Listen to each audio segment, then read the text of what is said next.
زرد موسم کے دکھ، از قلم سمیرہ شریف طور، قسط نمبر 3۔ آپ دونوں ایک دوسرے کو جانتے ہیں؟ اب گاڑی کا مالک دونوں کو حیرت سے دیکھتے ہوئے پہلے اس شخص سے پھر زوفی سے مخاطب تھا۔ وہ ایک دم ہنس دی۔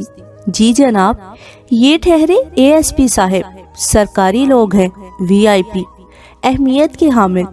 ان لوگوں سے ہم جیسے عام لوگوں کا سامنا ہو جاتا ہے، سو کبھی کبھار جان پہچان بھی ہو جاتی ہے۔ زوفی لائبہ کی اندرونی کیفیت سے قطعی نابلند نہایت خوش مزاجی سے کہتی گئی۔ زوفی کے اس انداز سے دونوں نے لطف لیا تھا۔ دونوں بے اختیار کہکہا لگا کر ہنسنے لگے تھے۔ لائبہ دونوں کی آواز سنتی رہی۔ خاتون، آپ کا تجزیہ ہم جیسے بے ضرر لوگوں کے بارے میں غلط بھی ہو سکتا ہے۔ عام لوگوں سے ہم ویسے بھی مل جل لیتے ہیں۔ وہ کنکھیوں سے بالکل خاموش بیٹھی لائبہ کو دیکھتے ہوئے کہہ رہا تھا۔ لائبہ نے پہلو بدلا۔ خاک ملتے ہیں؟ اس دن کے بعد سے تو آپ ہمارے گھر آئے ہی نہیں۔ لگتا ہے پری کی بات کا آپ نے خاصا برا منایا ہے۔ اور تو اور آپ کا کانسٹیبل بھی معذرت کرنے آیا تھا۔ اس موقع پر یہ موضوع خاصا نامناسب تھا۔ زوفی اب بھی ہلکے پھلکے انداز میں باور کروا رہی تھی۔ زوفی کی اس بنا رکے بولنے والی عادت پر لائبہ کو پہلی دفعہ بے پناہ غصہ آیا۔ ہم ضرور آتے اگر کوئی ہم کو دوبارہ بلاتا تو۔ فوزان صدیقی نے اس دفعہ دونوں کی طرف دیکھتے ہوئے مسکراتی نگاہوں سے خاموشی سے باہر کا نظارہ کرتی ہوئی سرخ چہرے والی لائبہ کا جائزہ لیا۔ واقعی آپ دعوت کے منتظر تھے؟ تو پھر ٹھیک ہے، یہ جب ہمیں گھر ڈراپ کریں گے تو آپ کو بھی ہمارے ساتھ ہمارے گھر جانا پڑے گا، کیوں پری؟ اگلے دونوں اشخاص سے کہتی ہوئی اس نے خاموش بیٹھی لائبہ کو بھی مخاطب کیا تھا، جس کے چہرے پر اب واضح ناگواری چھا چکی تھی۔ پتہ نہیں تم خاموش نہیں بیٹھ سکتی ہو؟ ناگواری سے اس نے زوفی کو جھڑک دیا۔ اپنی طرف سے تو اس نے خاصی آہستہ آواز رکھی تھی، پھر بھی فوزان صدیقی کے کانوں میں پہنچ ہی گئی تھی۔ نہیں، آج تو نہیں، پھر کبھی صحیح۔ فوزان نے اس کی ناگواری کو محسوس کرتے کافی سبھاؤ سے ٹال دیا تھا۔ پلیز آپ یہاں سے موڑ لے لیں۔ زوفی نے ہاتھ کے اشارے سے اس شخص کو راستہ بتایا۔ آپ کی یہ نہیں تو آج کسی کام نہیں آئے گی۔ آپ کو آج ہمارے گھر جانا ہوگا۔ شہود بھائی بھی اس وقت گھر پر ہوں گے۔ پلیز، پھر آپ کی چائے بھی ہم پر ابھی ادھار ہے، وہ کون پیے گا؟ بس آپ ہمارے ساتھ ہی جا رہے ہیں، یہ میرا حکم ہے۔ اب کہ زوفی نے ازلی بے تکلفی و بے پرواہی کا مظاہرہ کیا تھا، لائبہ تو چپ کی چپ رہ گئی۔ اب وہ سب کے سامنے اسے جھڑک بھی نہیں سکتی تھی۔ اس کی مسلسل خاموشی اور گھرکیوں کا تو کچھ اثر ہی نہیں ہو رہا تھا اس ڈھیٹ پر۔ کون ہے یہ دونوں؟ کنکھیوں سے پیچھے کی طرف دیکھتے ہوئے فوزان کی چوڑی پکڑتے ہوئے اس نے بہت آہستہ آواز میں فوزان سے پوچھا تھا، جس کے چہرے پر بڑی خوبصورت مسکراہٹ تھی۔ لائبہ اور اس کی بہن۔ بہت آہستہ آواز میں اس نے اس کے کان میں جواب دیا تو وہ چونک گیا۔ بے اختیار اس نے بریک لگائے تھے۔ بڑے تعجب سے فوزان صدیقی کو دیکھا، جس کی مسکراہٹ مزید گہری ہو گئی تھی۔ اس نے یقین دلانے کو گردن بھی ہلا دی تھی۔ یہ کیا معاملہ ہے؟ دوبارہ گاڑی سٹارٹ کرتے اس نے بھی بہت آہستہ آواز رکھی۔ چپ کرو بدتمیز، گھر چل کر ساری بات بتاؤں گا۔ اس نے اسے چپ رہنے کا اشارہ کیا تو لائبہ بے اختیار گردن گھما کر باہر دیکھنے لگی۔ گاڑی جیسے ہی ان کے گیٹ کے سامنے رکی، زوفی دونوں سے اندر چلنے پر اصرار کرنے لگی۔ پری، آپ کہیے نا، یوں چلے جانا اچھا نہیں لگتا۔ یہ آپ کی بات ضرور مان لیں گے۔ زوفی اب اس کے سر ہو گئی تھی۔ پلیز آپ اندر آئیے، آپ نے ہماری مدد کی۔ اب یوں بغیر چائے پیے ہم آپ کو واپس تو نہیں جانے دیں گے۔ زوفی کے اصرار پر اس نے گاڑی والے کو دیکھتے ہوئے پیشکش کی تھی۔ بہت ہی ملائمت بھری آواز تھی اس کی۔ وہ شخص نہ جانے کیوں مسکرایا۔ اب تو آنا ہی پڑے گا، آپ کہہ رہی ہیں، آپ کو تو انکار نہیں کیا جا سکتا۔ کیوں A S P Fauzan Siddiqui صاحب؟ وہ شریر مسکراہٹ اور شرارت بھری آنکھوں سے فوزان کو دیکھتے اسے بھی دیکھ رہا تھا۔ لائبہ اندر ہی اندر چڑھنے لگی، پھر شاپنگ بیگز تھام کر آگے بڑھ گئی، جبکہ زوفی ان دونوں کے قدم بڑھانے کی منتظر تھی۔ فوزان صدیقی نے ایک نظر کھلے گیٹ سے اندر داخل ہوتی ہوئی لائبہ پر ڈالی، پھر سر ہلا کر زوفی کی سربراہی میں اندر کی جانب قدم بڑھائے تھے۔ زوفی ان کے اندر آ جانے پر بہت خوش تھی۔ ڈرائنگ روم میں ان دونوں کو بٹھا کر زوفی شہود بھائی کے پورشن کی طرف بھاگی۔ آپ پلیز تشریف رکھیے، میں چائے لاتی ہوں۔